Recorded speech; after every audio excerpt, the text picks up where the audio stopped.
All right, good afternoon, everyone. Thank you so much for joining us.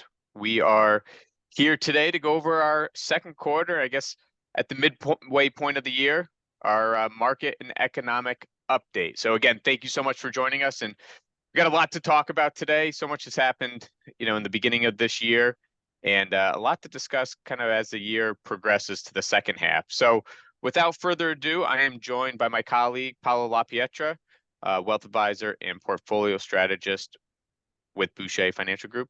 Today we continue to see market and economic momentum. We're going to discuss just a little bit of a first half recap, talk about some of the main, drivers of the market, some big picture views, and incorporate that into our second half outlook. We'll talk about just the overall economic landscape, and we'll get into our market outlook and expectations as we move forward.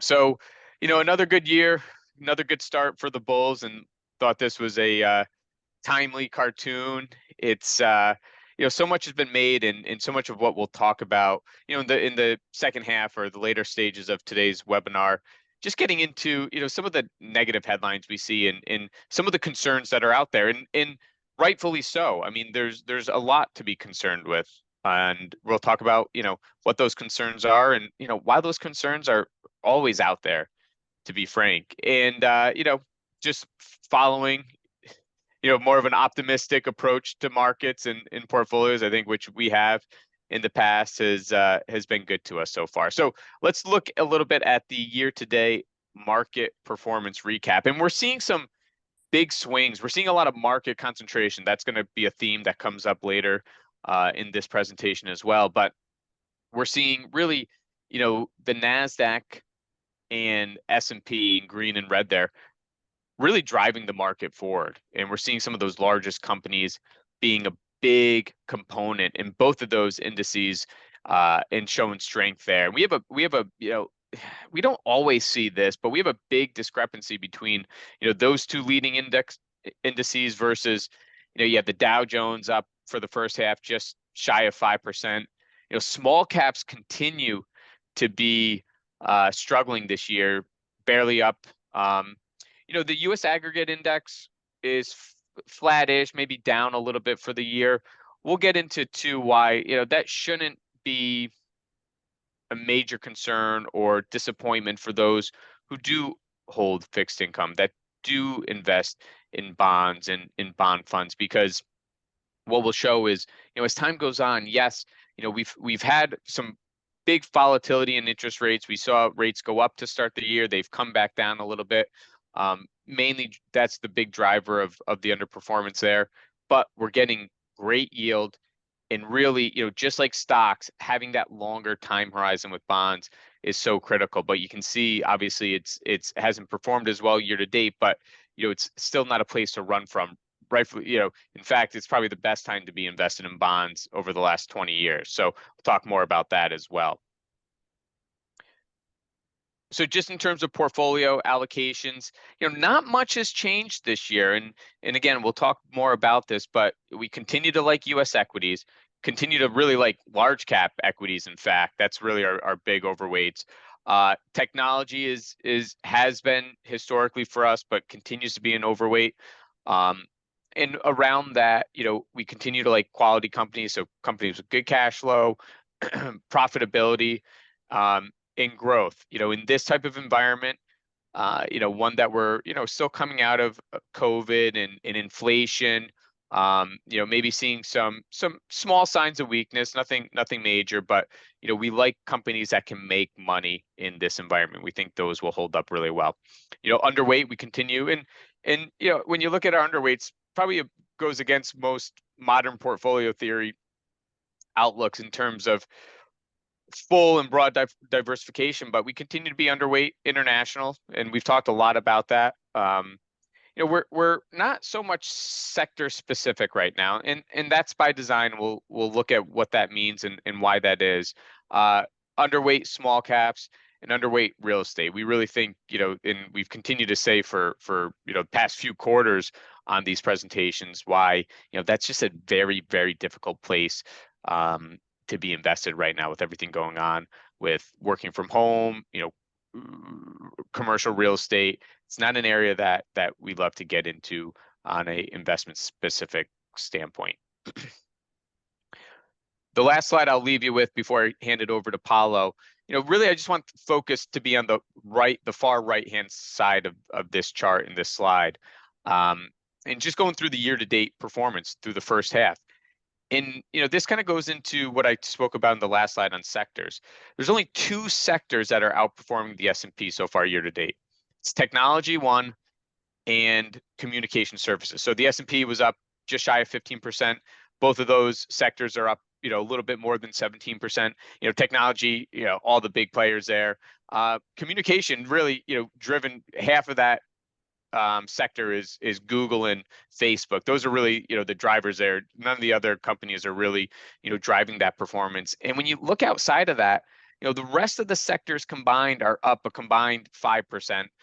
Nothing is up more than double digit. We just think, right now, this is a difficult environment to try to pick, what sectors are going to outperform when, the leadership in these large cap growth companies are really, the ones that are benefiting from AI. They're benefiting from the moat of a higher interest rate environment. Why, yes, early on that was going to be a little bit of a headwind for them. They're actually benefiting against some of the smaller companies because they're better capitalized. So, you see this breakdown, and that's why, some of our specific ETF holdings right now aren't so much sector specific, but more, factor specific, like, again, profitability, quality, dividend growers. Again, we think that combination of companies should do well in this type of environment. And before I hand it over to Paulo, I will just say, we can take some questions during this presentation. We want to keep it, to about 35 minutes or so. But if you do have questions, I know we have a chat function. So if there's any slides or anything that we discuss, we'll do our best to try to respond to it. If not, maybe we can respond offline after the presentation, but I know there is a chat functionality. So if you do have questions as we go through, maybe leave them there, and we'll try to get to them at the end of the presentation if time permits. So with that, I will turn it over to Paulo to go over the economic overview. Thanks, Ryan. Let's kick off the economic overview. And let's start off by looking at the US's GDP last quarter, which we could see in the graph to the left. And if we look at that box right above the line graph, we could see quarter over quarter and year over year GDP growth. And we'll see Q1 coming in at 1.4%, which is slowing compared to the last few quarters. The slowing isn't a major concern because we could see from a year over year perspective, GDP growth is at 2.9%, still well above that 2% trend level. But it goes to highlight how important the US consumer is to the economy. If we look at the components of GDP, which we could still showing on the graph to the left, we could see that consumer consumption represents almost 70% of the US's GDP. And now if we look at that chart to the right, we could see how all of the metrics fared in the first quarter, with all beats across the board except for consumer spending, coming in at 2% versus that 2.5% estimate. Again, no major concern, as we're still seeing sustained growth in consumer spending, and we're still seeing GDP growth above that 2% yearly trend line, but something that we're going to want to continue to monitor. So on the next slide, we'll take a look at some consumer finances. Now, it shouldn't come as a major shock to anyone that inflation has had its toll on the majority of Americans across the board. The first graph I want us to look at is the graph to the left, which shows and looks at inflation adjusted growth in checking and saving deposits across various different income classes. And the gray diamond here represents what the peak deposit rate was, and the blue bar represent what the current deposit rate is. And what really sticks out here is, one, how affected, that bottom lower classes. And we could see that all the way to the left with a negative 21% balance change. And two, how, this has affected the middle to upper middle class, showing no growth in balances, which is represented under the 60 to 80% income group. So we're seeing across the board that, inflation is really taking its toll on savings across the income spectrum. And, it can be a concern. Now, what I think the most important antidote here is the graph to the bottom right, which shows debt payments as a percentage of income. And while we've seen a tick up in these percentages since the pandemic lows, we're still at a 40-year low, showing that consumers are still remaining solvent.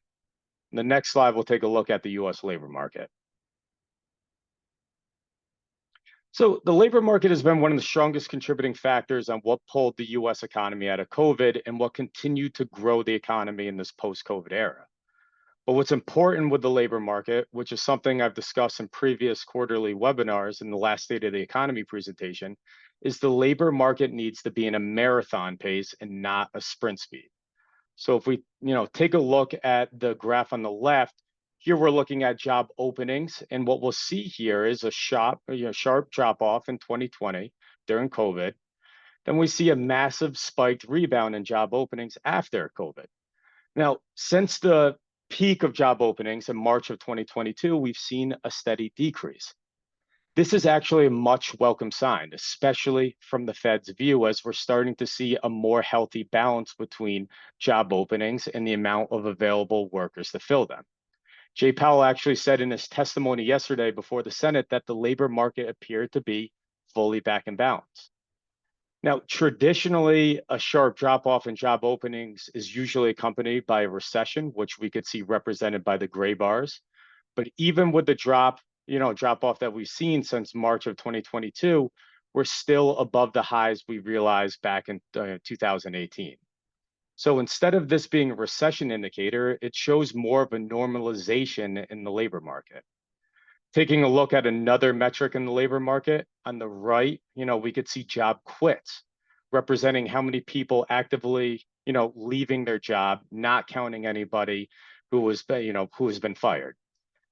And we'll see quits have also been steadily decreasing from its highs in late 2021, another welcome sign towards normalcy in the labor market and a healthy balance of power between employers and employees, which ultimately leads towards a stabilization in wages. And speaking of wages, on the next slide, we'll take a look at our progress on inflation. And here we are, another quarterly webinar, another inflation slide. Good news here is we're continuing to make progress on inflation. And what we'll see from this slide is energy prices throughout 2023 was the largest contributing factor in helping bringing down inflation.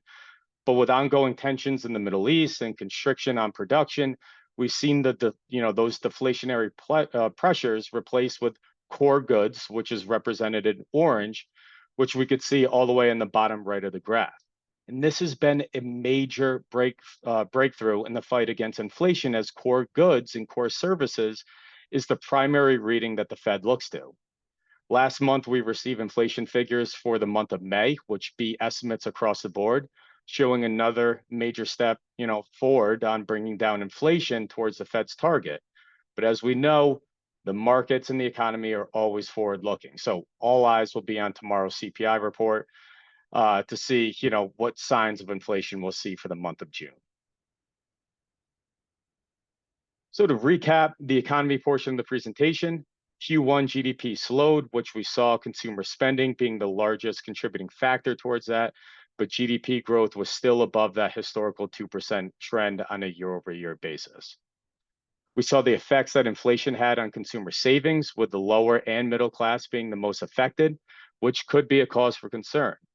But then we, took a look at consumer debt from a household standpoint, and we saw we're still at a 40-year low and remain healthy. The labor market remains strong and continues to show signs of returning towards sustainable levels.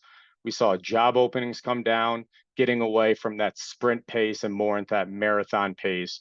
And we saw the same from job quits. And finally, we continue to see the progress on inflation, most importantly, deflationary pressures on core goods, which is the most important metric for the Fed. But again, all eyes will be on tomorrow's CPI report. And on the next section of the webinar, we'll review the Fed and fixed income outlook.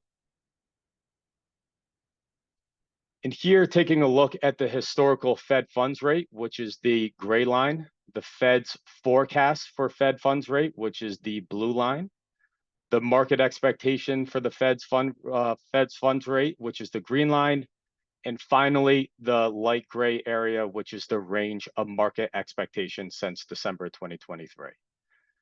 Now, the biggest change we're seeing here from last quarter is the Fed's revision of where they see Fed funds rate by the end of this year. When we looked at this graph last quarter, the Fed was forecasting 3 rate cuts by the end of this year. And I discussed how challenging that would be given, that strong labor data and that sticky inflation that we've been seeing above that 3% level.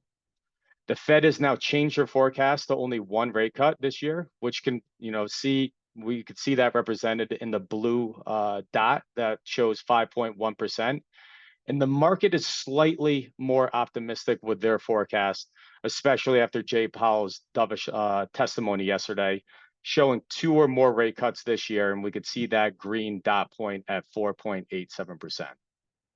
So while the Fed has dialed back their forecast for the remainder of this year, we could still see that they're still forecasting around 4 rate cuts for next year with a targeted federal funds rate of 4.1%. To no surprise, as Jay Powell said it time and time again, the Fed will continue to be data dependent on where they bring the Fed funds rate going forward. And while there has been some disconnect between the pace of rate cuts between what the Fed expects and what the market expects, both forecasts come to agreement that it's only easement from here. So in the next slide, we'll take a look at what that means for fixed income.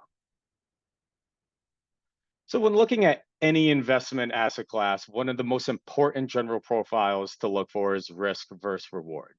So here we're looking at risk versus reward profiles for various different bond categories. We have, different US Treasuries at the top of this chart ranging from 2 to 30 years. We have the US Aggregate Bond Index, corporate bonds, high yield munis, all listed on the left-hand side. The risk here is measured in the rise or fall of interest rates by 1%. And as a quick reminder, bonds have an inverse relationship to interest rates. So if interest rates fall, bond prices go up, which is a positive. And if interest rates rise, bond prices fall, which is a negative, at least in the short term. And what we could see here is a 1% fall in interest rates pretty dramatically outweighs the risk of a 1% rise in interest rates across the board. And this is just one of the many points that go into the thesis that fixed income continues to be an attractive space again for investors. The next slide will take a look at valuations as well for fixed income. So here we're looking at current yield to maturity for bonds in different categories compared to their 20-year average. The current yield to maturity is that orange circle, and the blue box shows the 20-year average plus or minus 1 standard deviation. And we're looking at all the major bond asset classes here. And all the way to the left is treasuries, next is mortgage-backed securities, then corporate bonds, and finally corporate high yield. And we could see that both treasuries and mortgage-backed securities are more than 1 standard deviation point higher than their 20-year average. And both corporate bonds and high yield corporate bonds are still above their 20-year average. What this is showing us is that these are attractive entry points from a yield basis. And when you couple this with the attractive risk reward profiles that we saw in the previous slide and the eventual rate cuts the Fed is going to forecast, and we saw that on the slide before that, fixed income remains very attractive from a long-term investment standpoint. And one last area I want to highlight in fixed income is municipal bonds. I talked about this on the last quarterly webinar, but municipal bonds, are offering some extremely attractive after-tax yield for investors. The chart on the left, the bottom gray line shows the US Treasury yield. The middle blue line shows AAA after-tax equivalent yield for muni bonds, which is the highest credit quality. And finally, the top light blue line shows BBB after-tax equivalent yield for muni bonds, which is the lowest credit quality while still remaining investment grade. And just a reminder, after-tax equivalent yield represents for investors who are in the highest federal tax bracket. But what we could see here is AAA is providing some great additional yield, especially if you go out further in the maturity schedule. And BBB is providing even stronger yield. Now, traditionally going down as low as BBB could cause some concern around the solvency of a company or municipality. However, if we take a look to the graph on the right, here we're looking at municipal in corporate default rates over the last 10 years over different credit ratings. And if we take a look at triple B for municipal default, it's only 1%. So for dropping lower on the credit, rating spectrum and still only realizing 1% default rate, the highest income earners can pick up some real additional yield. So to recap this section, we saw that strong economic data has moved the Fed's expectation of 3 rate cuts this year to only 1 rate cut by year end. The market isn't fully convinced of this and is still forecasting between 2 to 3 cuts for the second half of this year, especially after Jay Powell's dovish comments yesterday. We saw that the bond outlook, continues to remain attractive from a long-term outlook, both the risk versus reward showing what would happen to bonds with a 1% increase or drop in interest rates, and also the valuation of current yield to maturity versus those 20-year averages. And finally, municipal bonds continue to offer strong after-tax equivalent yield for the highest income earners, and why it can make sense to go lower in the credit spectrum without, that traditional worry of solvency. We saw the triple B rated municipals only having a 1% default rate within that last 10-year average, which is paramount. And for the next part of the presentation, I will pass it back off to Ryan. Great stuff, Paulo. Thank you. And, to wrap up today, I always try to incorporate some of the current conversations we're having with clients and topics and concerns in this case that may come up in some of our conversations, so hopefully relate it back to everyone who's joining us. So I want to go through some market concerns, but taking kind of that nuanced approach with it all. I think oftentimes we see or read headlines and it always sort of takes this most simplistic approach to why something's got to happen. And there's just so much complexity to the market, especially nowadays, that it's so important to really dive into what this means and different ways to maybe view some of this data and information that is presented to us. And so with that, I think to lead into this conversation, and thinking about a balanced approach, I found this fascinating. 2 folks underwater saying, "I'm beginning to think we should turn off CNBC." Not that there's, anything wrong with at times and, maybe some of the commentators and you can get some good information from that or any other news organization. But, we do see a lot of times that a lot of these fears and concerns are stoked by the headlines, right? So whether it's CNBC, whether it's the newspaper you're reading, whether it's the, cable news program you're watching, a lot of those fears are, again, kind of simplistic approaches to get more viewership. But let's get into some of these concerns that we're seeing and some of the conversations that we are having. Market concentration. I would say this is something that we see in the headlines, and I would also say it's kind of a rightfully so concern with investors out there. We're approaching an environment that we really never have seen before. Right now, the top 5 companies in the S&P 500 make up just shy of 30% of the overall index. And that's a level, frankly, we really haven't seen before, at least, no time over the last 60 years. So this is just a different environment. And, it doesn't necessarily mean that it's needs to be bad, but it just raises concerns. And especially, oftentimes in the past, when those concentrations get very high, usually that is before, maybe a bubble, maybe a recession. So, I do think it stokes some concerns with folks. Look at it a different way. This was a study over the last 30 years, how much of the biggest 10 companies in the S&P, how much they made up the gains for that year in the S&P 500. And, over the last 30 years, we've had the two of the 3 biggest years in terms of that concentration, those 10 biggest companies making up gains. So, so far year to date, the 10 biggest companies in the S&P have accounted for about 77% of total gains. And, it's no surprise especially when we look at that sector chart at the beginning of the presentation where, most sectors outside of 2 are greatly underperforming the major indices. I mean, they're underperforming by, most of them by, 5-10%, if not more. altogether by over 5% or over 10%. I apologize.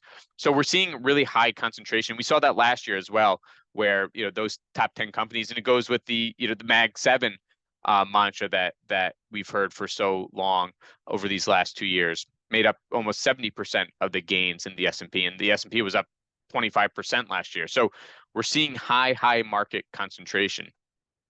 But on the flip side, if you dive into this information a little bit deeper, oftentimes it's not a bad thing, especially in bull markets. Like, this is kind of a normal environment when we have strong in bull markets. And so, on the left-hand side, you can see the top 10% in the top 3 companies and the largest company over the last 75-ish years, how much of a percent they made up of market concentration. So you get the top 10, top 3, top 1. If you overlaid these two graphs, so if we look to the graph on the right, when market concentration is rising, when those bars on the left-hand side are rising, you actually see during those higher concentration timeframes, market tends to perform much better. And you actually see, oftentimes that is correlated with bull markets. Now, yes, if these companies get too big, they could have bigger chance of falling and having a bigger pullback.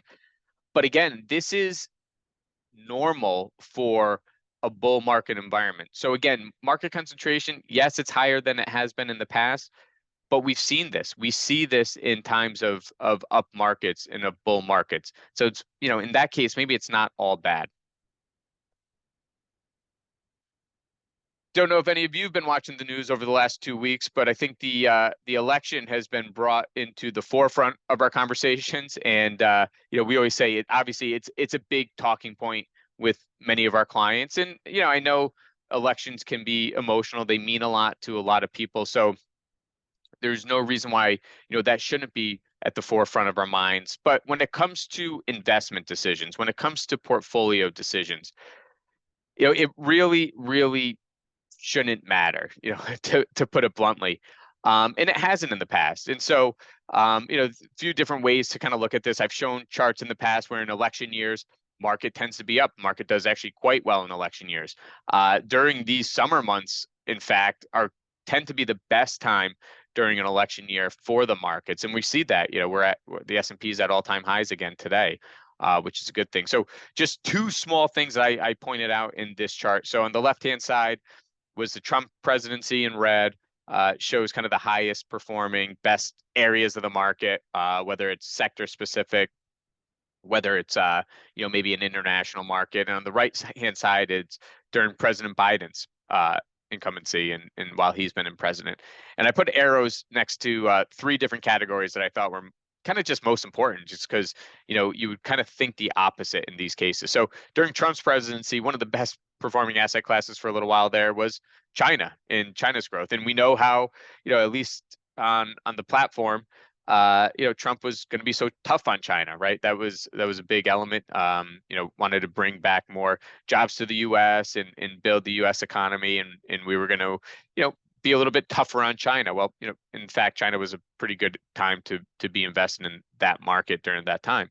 On the right-hand side, during Biden's presidency, I think 2 things, really stood out to me. One, how well the energy sector has done, and we've shown a similar slide, I think, during our State of the Economy presentation back in January, where when you look at energy, has done tremendous under Biden.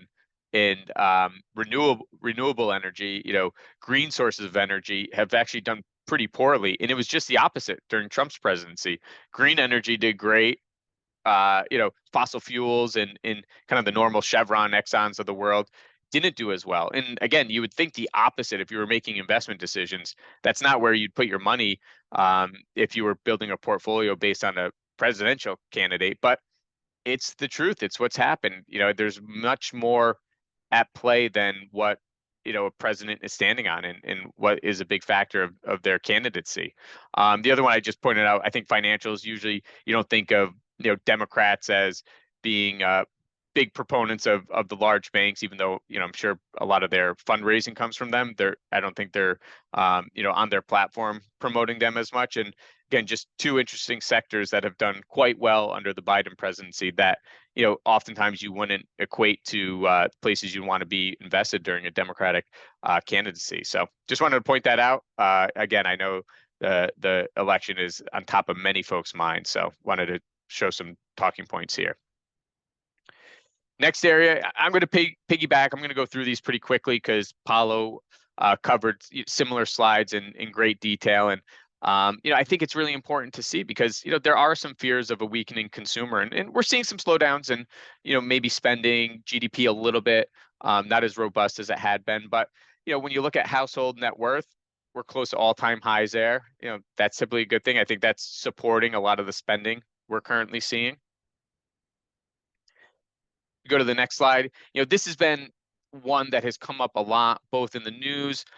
I've gotten questions about it, both on radio from clients, is we're seeing credit card debt go up, credit card balances continuing to rise.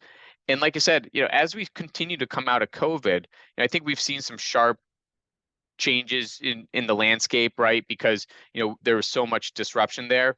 But if you look at the post-COVID growth of credit card debt and balances versus pre-COVID, we're actually still lower than the pre-COVID. Pre-COVID was up 5.9% year over year. Currently, we're up 5.1% year over year. So it's kind of right in line to, we've kind of normalized it out. Now, if it starts rising sharply, maybe some more concerns there. But, between household debt and balance sheets being at all-time highs and kind of this normalized, chart in line up and to the right for credit card debt, not as much to be worried about. And, again, to piggyback on one of Paulo's slides, I think one of the big ones to focus on, and he showed it, was that debt service ratio for households versus their income. I mean, that tells the whole story. And as he showed there, way below, where we have been historically. Fears of a weakening labor market. We have had some, weaker than we've seen in the past.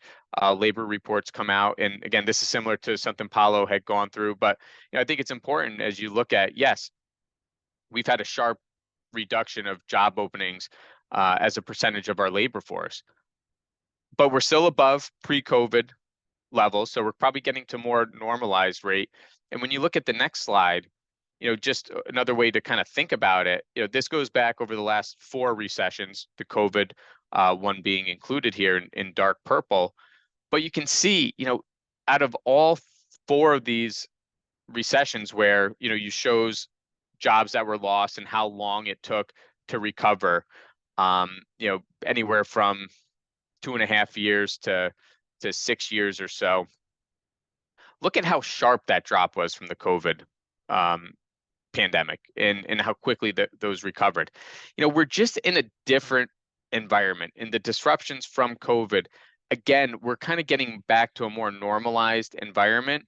But when you see, numbers decreasing sharply and maybe it kind of stokes fear, well, we're just not in a typical recessionary environment and coming out of a typical recessionary environment. This has been a really sharp, drastic change in what we've seen. And I think this chart points out, like, it's not like the others. And so when you see some of the sharpness to what we've been experiencing of late, I think that has a lot more to do with just the recovery and what we've gone through over these last 4 years. Valuation. So, thinking about fundamentals of the stock market, right? Valuations are high. There's no doubt about it. We're at about 21 times forward PE ratio in the S&P 500. Last time we got to those levels was at the end of 2021. We got to about 21.5. Back in the tech bubble, you can see all the way on the left-hand side, we were at over 25 for forward PE ratio. So that was, very extended. This is showing, the last almost 30 years of just the stock market in total. So it's not showing that valuations are getting that much higher through the chart. It's more just where the S&P has gone over the last 30 years or so. And you can look into, where those valuations were at peaks and also at troughs. But yeah, we're at 21 forward PE ratio now. Again, a little bit higher than historical averages. But, I think there's ways to kind of view this. For one, The biggest thing being is, are earnings going to be able to handle, where valuations are? And if you look at the next slide, we'll see that, as of right now, earnings expectations are high, and we're through the end of 2024 into 2025 are expecting higher earnings from these companies. And so, yes, valuations are growing and getting higher, but if earnings can keep pace and continue to rise, they will in fact justify those valuations. I think this is a really neat slide. Talking about just balance, right? So we're actually looking now at, talking about market concentration, talking about some of these different topics we've covered earlier. So the green line is the top 10 companies in the S&P 500. The gray line is the remaining stocks. So this goes back again over the last 30 years, looking at valuation. So the top 10 companies, right now are trading at over 30 times forward earnings. So pretty extended right now. The rest of the stocks in the S&P are kind of right around the long-term average, which is 15.5. The rest of the companies are at 17.5. So not far off. Again, maybe a little elevated, but not far off. Like I said, you can see in black, the overall S&P is at 21 times forward earnings. So I think it's just a good way to remember that, yes, some of these companies, especially some of those larger companies, are getting a little extended, right? They're getting a little pricey. The rest of the market is not seeing as much, froth, if you will, from those top 10. And I think it's good to remember that, yes, hey, we want to be invested in these big companies. We want to take advantage of this growth opportunity. We want to take advantage of the market concentration in the bull market that we saw. But there's also value in some other areas of the market, and finding where that value is, and being disciplined through this process is always going to be critical. And with that, this is just one example, right? I wouldn't say it's so much cherry picking, because the time frame, this is the last 3 years, and it shows QQQ, which is one of our biggest core holdings. All of our clients have that in their portfolio, which is in blue, versus one of the ARK Innovation ETFs. And why I say it's not really cherry picking, because the last 3 years we had a very major bear market with the NASDAQ and the overall market. QQQ was down, I think, 35% or so in 2022. So it's seen its ups and downs. Where ARK, again, it was a little bit more specific in these sort of future innovative companies, and it had a great run in the late 18, 19, 20, as it picked up steam, as it had this great run. A lot of money piled into it. A lot of people wanted to invest in it. And you see over the last 3 years, QQQ being up over 40%, that fund being down over 60%. And again, it's just more to kind of bring home the fact of we got to be cautious right now. Got to be cautious not to chase returns. We want to have the proper allocation, but we don't want to get greedy, right? I think there's still, we're still optimistic. We're still in the mindset that we're kind of in this mid-cycle bull market, where you're always going to get ups and downs, and you're always going to have concerns in the market. But we don't want to chase, right? We don't want to get greedy in this market, because we know that things can change, and usually it's something that comes out of almost comes out of nowhere, if you will, in terms of the surprises to the market, things that can really drive a market down. So we just want to be aware of that. We want to make sure that we're not trying to chase returns in this environment, have the proper approach, have the proper balance, and take that nuanced approach to really looking at all areas of the market and building the portfolios for that. And so just to recap and go through some of the big points I wanted to share today. As always, right, there's plenty to be concerned about in today's market environment. There always is, right? So we have to kind of take those concerns, we have to really evaluate them and find ways that, if it is a concern, how can we hedge it or be aware of it and position the portfolios appropriately? But like I said, we had before 2019, the end of 2019, we had a 10-year bull market. I think I wrote a blog in 2018 or 19 showing each and every year the major concerns in the market and why the market was going to, spiral out of control or go into a bear territory. And they just didn't come to fruition. There's always going to be that concern. And, we average a 15% pullback year over year. in the markets, but doesn't mean that, it's got to be this huge, issue or bear market. We have to have the right framework here and the right approach and be aware of the concerns, but, maybe not be always too cautious. Have that nuanced approach to data we have. I think, economists, whatever it may be, politicians, you probably have heard it a lot over the last 2 weeks. There's always two sides to every data point, and we want to make sure that we're not just taking that simplistic approach, right? Or that, hey, when this happens, X is a result of that. I'm actually, writing a little bit about that in our quarterly newsletter. We want to take a nuanced approach, really dive in. The markets are complex. There's a lot to them, whether it's technicals, fundamentals, behavioral aspects of markets. There's a lot that goes into it. And so we want to be aware of all those complexities. And lastly, just not a time to try to chase returns, right? I think, we're still in this environment that there's a lot of good, I think, that can come from where we're at and a lot of upside.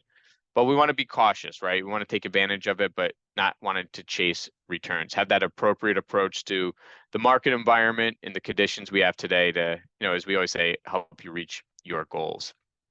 So with that, I don't think I saw any questions come in, but as always, if anything, sparked a question in today's presentation, if there's anything you want to dive into more, feel free to reach out to myself or Paulo or anyone else from our team, and we'll make sure that we get the questions answered to get you to the appropriate person. And as always, we love hearing from you. So thank you so much for joining us today. Thank you, Paulo. Great stuff, good information.